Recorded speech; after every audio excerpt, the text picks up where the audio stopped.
Hi friends, flavours of ജാസിൻ്റെ പുതിയൊരു വീഡിയോയിലേക്ക് എല്ലാവർക്കും സ്വാഗതം. ഇന്ന് ഒരു അറേബ്യൻ ഡിഷായ ഫൂലിൻ്റെ റെസിപ്പിയാണ് ഞാൻ കാണിക്കുന്നത്. അപ്പോൾ ഇത് തയ്യാറാക്കാൻ വേണ്ടി ആദ്യം ഈ ഫൂലിനുള്ള കടലയാണിത്. അപ്പോൾ ഇതിപ്പോൾ നമ്മുടെ നാട്ടിൽ കിട്ടുമെന്നറിയില്ല, ഇത് സൗദിയിൽ നിന്ന് കൊണ്ടുവന്നതാണ്.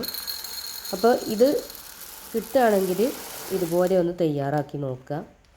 അപ്പോൾ ആദ്യം ഞാൻ ഈ ഫൂലെടുത്തിട്ട് കുറച്ച് വെള്ളത്തിലൊന്ന് കുതിർത്തെടുക്കാൻ വേണ്ടി വെക്കുന്നുണ്ട്. അപ്പോൾ അതിലേക്ക് കുറച്ച് ബേക്കിംഗ് സോഡ ചേർത്തിട്ടാണ് വെള്ളം ഒഴിച്ച് കൊടുക്കുന്നത്. അപ്പോൾ ഈ ബേക്കിംഗ് സോഡ ചേർത്താൽ നല്ല സോഫ്റ്റായി വരും, പെട്ടെന്ന് ഇതിൻ്റെ തൊലിയൊക്കെ ഇളകി കിട്ടും. അപ്പോൾ ഇത് നന്നായിട്ടൊന്ന് കഴുകിയതിന് ശേഷം വെള്ളമൊഴിച്ച് ഇതുപോലെ ബേക്കിംഗ് സോഡ ഇട്ട് വെച്ചിട്ട് ഒന്ന് അടച്ച് വെക്കുക.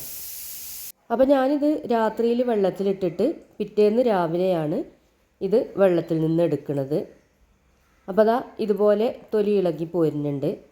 അപ്പോൾ ഞാൻ ഇതിനി ഒരു വലിയ പാത്രത്തിലേക്ക് മാറ്റുകയാണ്. ഇത് ചെറിയ പാത്രം ആയതുകൊണ്ട് തന്നെ ഇതിൽ നിറഞ്ഞ് നിൽക്കുകയാണ്. അപ്പോൾ അത് വലിയൊരു പാത്രത്തേക്ക് മാറ്റിയിട്ട് ഒന്നും കൂടെ ഞാൻ കഴുകിയിട്ട് എടുത്തിട്ടുണ്ട്. അപ്പോൾ കണ്ടില്ലേ, നല്ല ക്ലിയറായിട്ട് കിട്ടിയിട്ടുണ്ട്. ഇനിയിപ്പോൾ അതാ പെട്ടെന്ന് തന്നെ ഇതിൻ്റെ തൊലി ഇളകി കിട്ടും. കണ്ടില്ലേ, ഇതുപോലെ ഇങ്ങനെ എടുത്താൽ മതി, അപ്പോൾ തന്നെ ഇത് ഇളകി കിട്ടുന്നുണ്ട്. അപ്പോൾ ഇതുപോലെ ബാക്കിയുള്ളതൊക്കെ ഒന്ന് തൊലി കളഞ്ഞെടുക്കണം. തൊലി കളയാതെയും വേണമെങ്കിൽ ഇത് വെക്കാൻ പറ്റും, പക്ഷേ തൊലി കളഞ്ഞ് വെക്കണ അത്ര തന്നെ ടേസ്റ്റ് ഉണ്ടാവില്ല. അപ്പോൾ തൊലി കളഞ്ഞിട്ട് വെക്കുകയാണ് നല്ലത്. ഇപ്പോൾ ഇതിൻ്റെ തൊലിയൊക്കെ കളഞ്ഞു വെച്ചിട്ടുണ്ട്.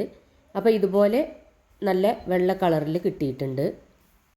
ഇനിയിപ്പോൾ ഇത് കുക്കറിലിട്ടിട്ട് വേവിച്ചെടുക്കണം. പിന്നെ ഇതിലേക്ക് ആവശ്യത്തിനുള്ള ഉപ്പും കൂടെ ചേർത്ത് കൊടുക്കണം. പിന്നെ ഇത് മൂടി നിൽക്കുന്ന വിധത്തിൽ വെള്ളം കൂടെ ഒഴിച്ച് കൊടുക്കണം. എന്നിട്ട് കുക്കർ അടച്ച് വെച്ചിട്ട് വേവിച്ചെടുക്കുക. 3-4 വിസിൽ വന്നാൽ മതിയാവും, അപ്പോഴേക്കും അത് വെന്തിട്ടുണ്ടാവും. ഇനിയിപ്പോൾ ഇതിൽ ഉള്ളിയൊക്കെ ഒന്ന് വഴറ്റിയെടുക്കണം. അതിന് വേണ്ടി ഞാനൊരു ഫ്രൈ പാൻ സ്റ്റൗവിൽ വെച്ചിട്ടുണ്ട്. അതിലേക്ക് ഒലീവ് ഓയിലാണ് ഒഴിച്ച് കൊടുക്കുന്നത്. ഇനിയിപ്പോൾ ഒലീവ് ഓയിൽ ഇല്ലെങ്കിൽ സൺഫ്ലവർ ഓയിലോ അല്ലെങ്കിൽ വെളിച്ചെണ്ണയൊക്കെ ഒഴിച്ച് കൊടുത്താലും മതിയാവും. എന്നിട്ട് അതിലേക്ക് ഞാൻ ഒരു വലിയ സവാള ചെറുതായിട്ട് അരിഞ്ഞത് ഇട്ട് കൊടുത്തിട്ടുണ്ട്. എന്നിട്ട് അതൊന്ന് വഴറ്റിയെടുക്കണം. പിന്നെ ഇതിലേക്ക് 2 പച്ചമുളകും കൂടെ ചേർത്ത് കൊടുത്തിട്ടുണ്ട്. ഇതും കൂടെ ചേർത്ത് ഒന്നും കൂടെ വഴറ്റിയെടുക്കുക. ഇനി ഇതിലേക്ക് തക്കാളി ചെറുതായി അരിഞ്ഞത് ചേർത്ത് കൊടുക്കണം. കുറച്ച് ടൊമാറ്റോ പേസ്റ്റും കൂടെ ചേർത്ത് കൊടുക്കണം. ഞാനിപ്പോൾ ഇതിലേക്ക് ചേർത്ത് കൊടുക്കുന്നത് പിസ്സ സോസ് കുറച്ച് ഉണ്ടാക്കി വെച്ചതുണ്ട്, അതുകൊണ്ട് അതാണ് ഇതിലേക്ക് ഇട്ട് കൊടുക്കുന്നത്. അപ്പോൾ അത് ചേർത്ത് കൊടുത്താലും മതി, അത് തക്കാളി വെച്ചിട്ടല്ലേ ചെയ്യണത്, അതുകൊണ്ട് അത് ചേർത്ത് കൊടുത്താലും മതി. പിന്നെ വേണമെങ്കിൽ കുറച്ച് ഇഞ്ചി വെളുത്തുള്ളി പേസ്റ്റ് ചേർത്ത് കൊടുക്കാം, എന്നാലും ടേസ്റ്റ് ഉണ്ടാവും. അപ്പോൾ ഇനി ഇതും കൂടെ ചേർത്തിട്ട് ഒന്ന് വഴറ്റി കൊടുക്കുകയാണ്. ഈ എണ്ണയൊക്കെ ഒന്ന് തെളിയണത് വരെ ഒന്ന് വഴറ്റിയെടുക്കാം. ഇപ്പോൾ ഇത് എണ്ണയൊക്കെ തെളിഞ്ഞ് വന്നിട്ടുണ്ട്. ഇനി ഇതിലേക്ക് വേവിച്ച് വെച്ച ഫൂല് ഇട്ട് കൊടുക്കുകയാണ്.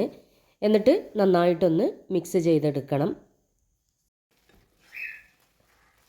ഇപ്പോൾ ഇത് നന്നായി മിക്സാക്കി എടുത്തിട്ടുണ്ട്.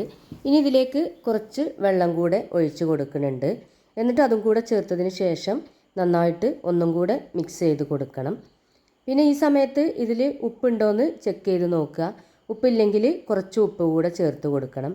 പിന്നെ ഞാനിതിലേക്ക് കുറച്ച് ചെറിയ ജീരകം പൊടിച്ചതും കൂടെ ചേർത്ത് കൊടുക്കുന്നുണ്ട്. ചെറിയ ജീരകത്തിൻ്റെ ടേസ്റ്റ് ഇതിൽ ചേരുമ്പോൾ നല്ല ടേസ്റ്റാണ്.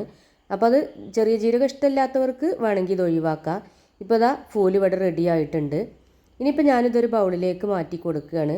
അപ്പോൾ ഇതുപോലെ ബൗളിലേക്ക് ഒഴിച്ചതിന് ശേഷം ഇതിലേക്ക് കുറച്ച് ഒലീവ് ഓയിൽ ഒഴിച്ച് കൊടുക്കുക. പിന്നെ വേണമെങ്കിൽ ഒലീവിൻ്റെ കായ ഉണ്ടല്ലോ, സെയ്ത്ത്, അത് കൂടെ ചേർത്തിട്ട് കഴിക്കുക. അപ്പോൾ ഇത് അറബികളൊക്കെ ഖുബുസിൻ്റെ കൂടെയാണ് കഴിക്കാറ്. പിന്നെ ഇത് ചപ്പാത്തിയിലേക്ക് കഴിച്ചാലും നല്ല ടേസ്റ്റ് ഉണ്ട്. അപ്പോൾ ഇതുപോലെ തയ്യാറാക്കി നോക്കിയിട്ടില്ലെങ്കിൽ ഒന്ന് തയ്യാറാക്കി നോക്കുക. കമൻറ്റ് ബോക്സിൽ ഫീഡ്ബാക്ക് അറിയിക്കാൻ മറക്കരുത്. ഫ്ലേവേഴ്സ് ഓഫ് ജാസ് എന്ന ചാനൽ ആദ്യമായിട്ടാണ് കാണുന്നതെങ്കിൽ സബ്സ്ക്രൈബ് ചെയ്യുക. കൂടാതെ തൊട്ടടുത്തുള്ള ബെല്ലൈക്കണിൽ ഓൾ എന്ന ബട്ടൺ പ്രസ് ചെയ്യണം. അപ്പോഴേ ഞാനിടുന്ന പുതിയ വീഡിയോസ് എല്ലാം നിങ്ങൾക്ക് നോട്ടിഫിക്കേഷൻസായി ലഭിക്കുകയുള്ളൂ. വീണ്ടും പുതിയൊരു വീഡിയോയുമായിട്ട് ഞാൻ വരാം, ഇൻഷാ അല്ലാഹ്.